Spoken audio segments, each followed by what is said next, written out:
The latest on the unsolved murders of the 4 college students in Idaho. Police are sorting through the records of thousands of cars matching a vehicle of interest caught on surveillance camera. You see it right there. Mola Langi is right here with the details. Good morning, Mola. Well, good morning, George. Police studying a new clue this morning as they continue to search for a car they believe could be key to this investigation. This morning, as students at the University of Idaho head home for winter break, the killer of 4 of their classmates still on the loose. Through our tips, through our leads, some of the evidence that came in, we start to identify patterns. Police now revealing they're going through 22,000 cars that match the search criteria of the one they're looking for, a 2011 to 2013 white Hyundai Elantra, like this. The car resembling this grainy image they're now investigating, captured on a gas station security camera, taken around 3:45 the morning of the murders. Employees at that gas station telling ABC News they told investigators the car took this route, heading in the direction of the victim's home, but they don't know where it went once it left the camera's view. Officers believe the occupants of the Elantra they're searching for have information critical to the investigation and are pleading to the public for help. If we get the word out there, hey, maybe your neighbor has one in the garage that they don't drive very often. Maybe there's one that's just not on the registration database. Let us know. The parents of Kaylee Gonsalves telling Arcana Whitworth they also worry critical video could be overlooked and disappear. I ask the community, if you know you have a tape, if you know that there's a recycle time and it's getting close to that, take the extra step. Go in there, look for it, pull it off. I mean, we would appreciate it. The family searching for clues. They have questions about the behavior of Kaylee's dog that was found in the home, but police say there was no indication the animal had entered the crime scene.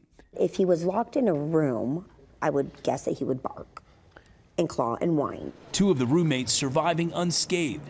Christy Gonsalves empathizing with them. They're victims as well, and I'm sure they're terrified. Now, as campus quiets for the holidays, Kaylee's parents demanding answers. I mean, who can do something like this? Where are you? Who are you?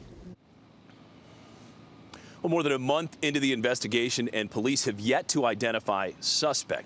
A Moscow police chief insisting that they do have a lot more information that they have not made public, concerned it could compromise their investigation, George. Okay, Mola, thanks very much. Bringing our former FBI agent Brad Garrett. Brad, let's start out with this white Hyundai.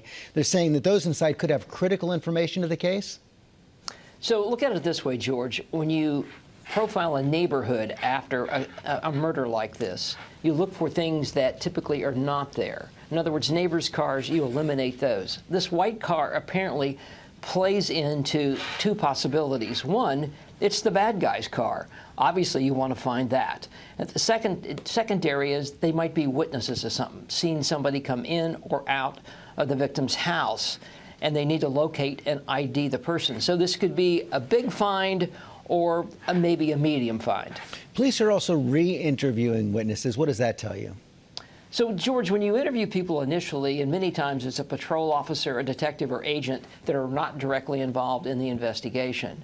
I've done this hundreds of times. I go back to re-interview people because I have new information. I may have pictures, I may have names.